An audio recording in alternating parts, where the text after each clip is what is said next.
Hmm?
Do you think Florentius really talks to Arcade? Not sure. Never heard of the parts speaking Chinese. So, you think he's just crazy? I didn't say that.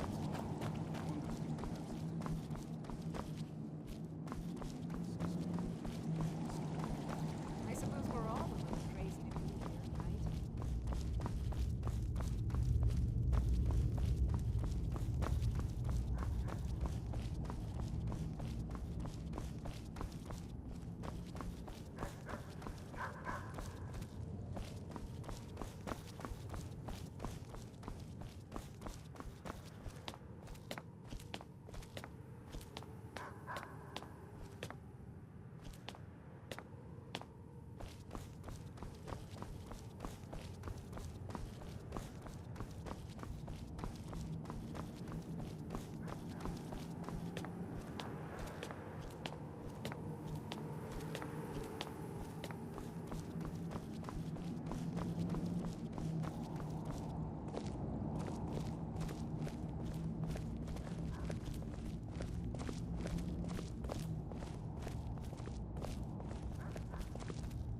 This vampire showed up while you were away.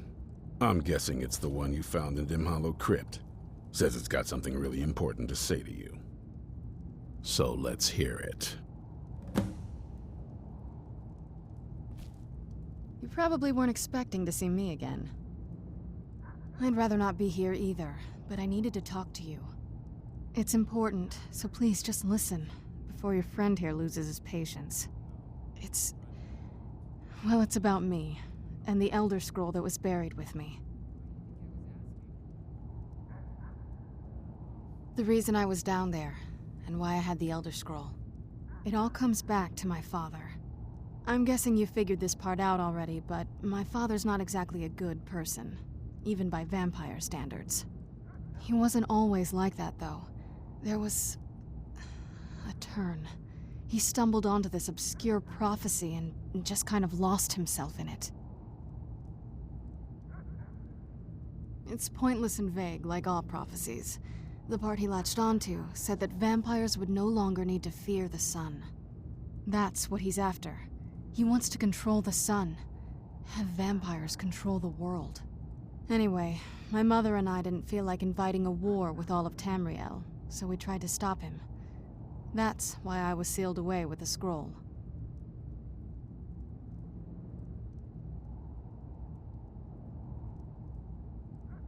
I'm sorry. I had heard there were vampire hunters here. I thought they might want to know about a vampire plot to enslave the rest of the world. Was I wrong?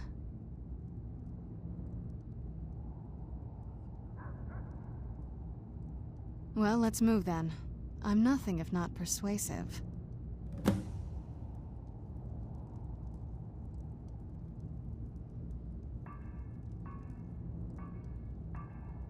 All right, you've heard what it has to say. Now tell me, is there any reason I shouldn't kill this blood-sucking fiend right now?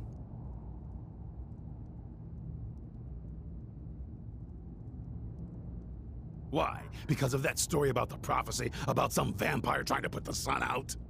Do you actually believe any of that? Who knows? Maybe it has a death wish. Maybe it's just insane. I don't really care. It can stay for now. But if it so much as lays a finger on anyone here, I'll hold you responsible. Got it? You hear me? Don't feel like a guest, because you're not. You're a resource. You're an asset. In the meantime, don't make me regret my sudden outburst of tolerance and generosity. Because if you do, your friend here is going to pay for it. Thank you for your kindness. I'll remember it the next time I'm feeling hungry. So, in case you didn't notice the giant thing on my back, I have the Elder Scroll with me. Whatever it says, it will have something that can help us stop my father. But of course, neither of us can read it. Well, the Moth Priests are the only ones I've heard of who can do it. They spend years preparing before they start reading, though. Not that it helps us anyway, because they're all half a continent away, in Cyrodiil. Some Imperial scholar arrived in Skyrim a few days ago. I was staking out the road when I saw him pass by. Maybe that's your Moth Priest. Do you know where he's staying now? No, and I'm not going to waste men looking. We're fighting a war against your kind, and I intend to win it. You want to find him? Try talking to anyone who'd meet a traveler. Innkeepers and carriage drivers in the big cities, maybe. But you're on your own. Any idea how you're going to find a Moth Priest? Skyrim's a pretty big place. Well, back before you know. The College of Winterhold was the first place I'd think to go for any kind of magic or historical thing. The wizards know about all kinds of things that people probably shouldn't know about. Actually, now that I think of it, I'm going to come along with you. I've been really wanting to get out and explore a bit.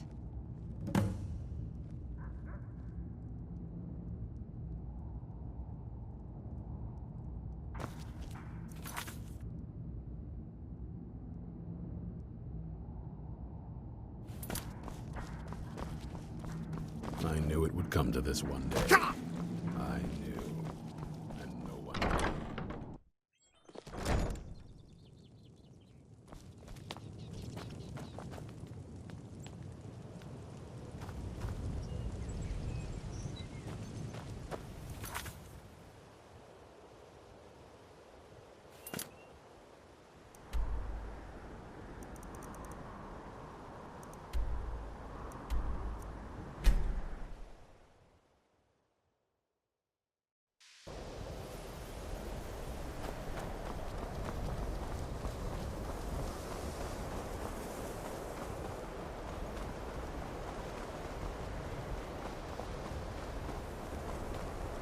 Jazargo is pleased, and more than a little jealous to greet the new archmage.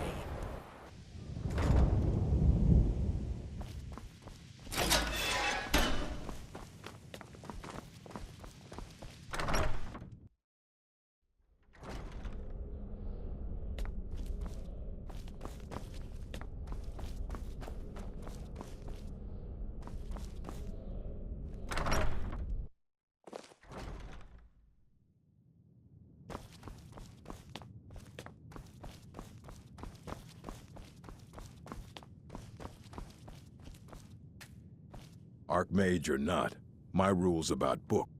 A Moth Priest? What in Oblivion do you need a Moth Priest for? Fine, fine. No need to get your britches in a twist. The obvious answer is to go to the Imperial City. The Moth Priest make their home in the White Gold Tower. Sometimes they go out looking for Elder Scrolls.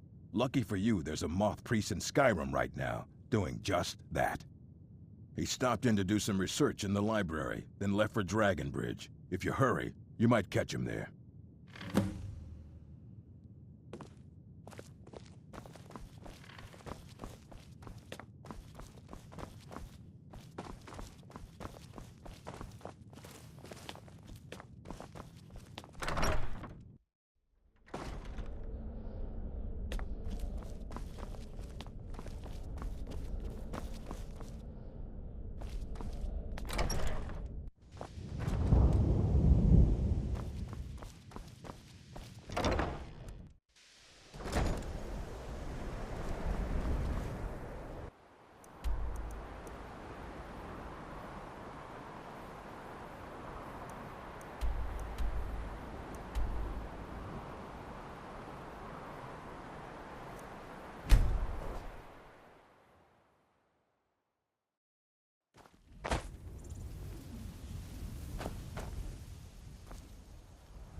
Working hard gives a man... Nah, I don't think so. All right, then. Don't suppose you did... Ah, so that was a Moth priest, then. He rode through town not long ago with an escort of soldiers. They didn't stop, just headed south, across the Dragon Bridge.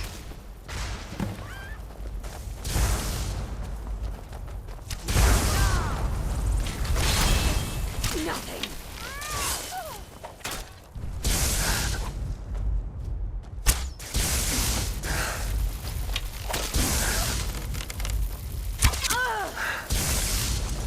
You're pathetic.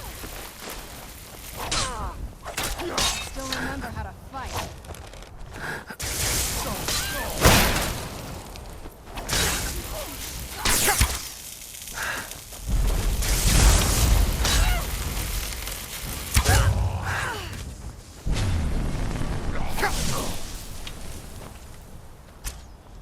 Die, dragon!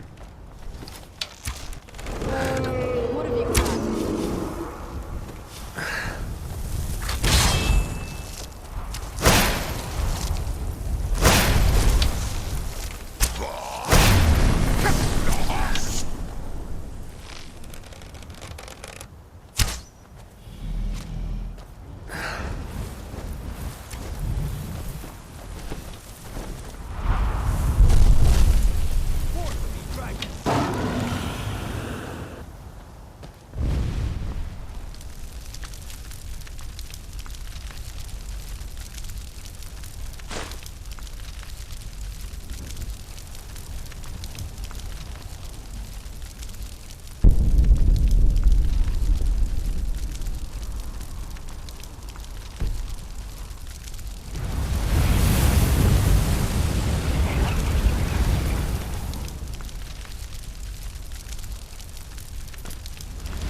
It's really dead then?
healed. That wasn't me. You were fighting. I could see through my eyes, but I could not control my actions. Thank the Divines for you.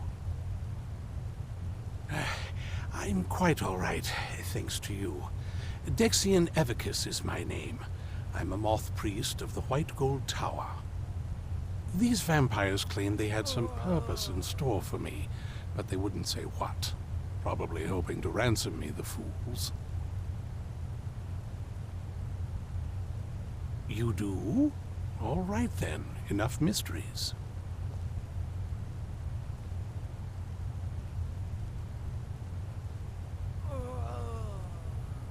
You have an Elder Scroll. Remarkable. If my knowledge of history serves me, I recall that the Dawn Guard was an ancient order of vampire hunters. I will be happy to assist you with your Elder Scroll. Just tell me where I need to go. Very well. I'll hurry on my way there before more of those vampires turn up.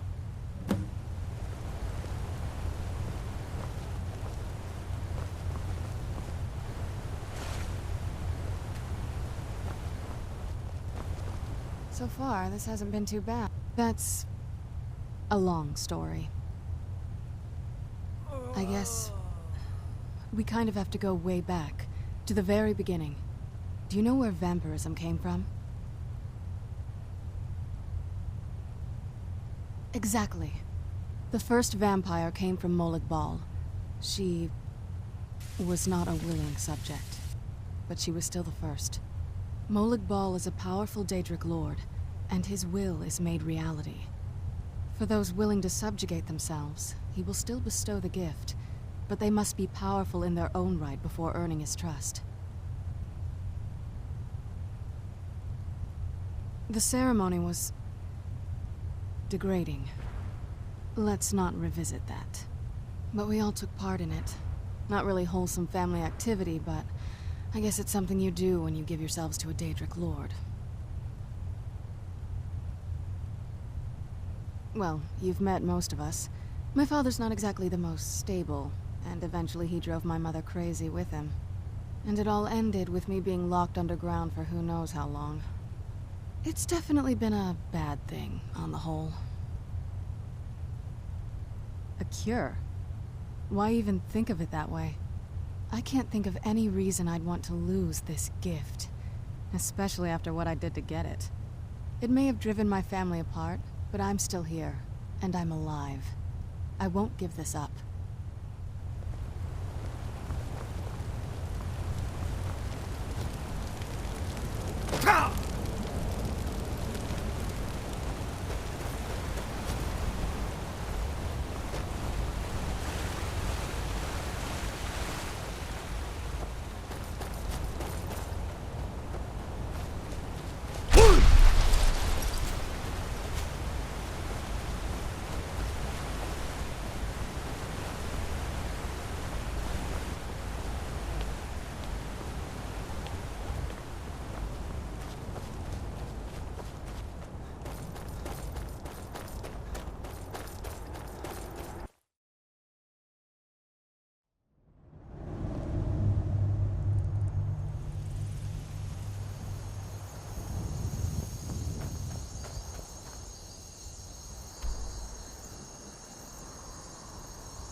I'm impressed you could find a moth priest so quickly.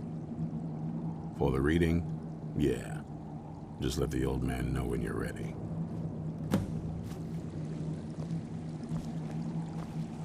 My trip to Skyrim has become quite the adventure. Ah, my rescuer. It's good to see you again.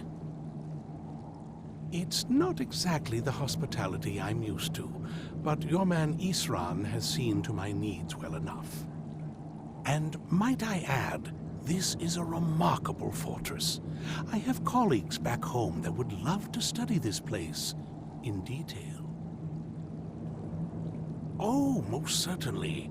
Let's find out what secrets the scroll can tell. Now, if everyone will please be quiet, I must concentrate. I see a vision before me, an image of a great bow. I know this weapon. It is Oriel's bow. Now a voice whispers, saying, "Among the night's children, a dread lord will rise. In an age of strife, when dragons return to the realm of men, darkness will mingle with light, and the night and the day will be as one." The voice fades and the words begin to shimmer and distort. But wait, there is more here. The secret of the bow's power is written elsewhere. I think there is more to the prophecy, recorded in other scrolls. Yes, I see them now. One contains the ancient secrets of the dragons, and the other speaks of the potency of ancient blood. My vision darkens, and I see no more. To know the complete prophecy, we must have the other two scrolls. I must rest now. The reading has made me weary. Come on, old man. You should get some rest.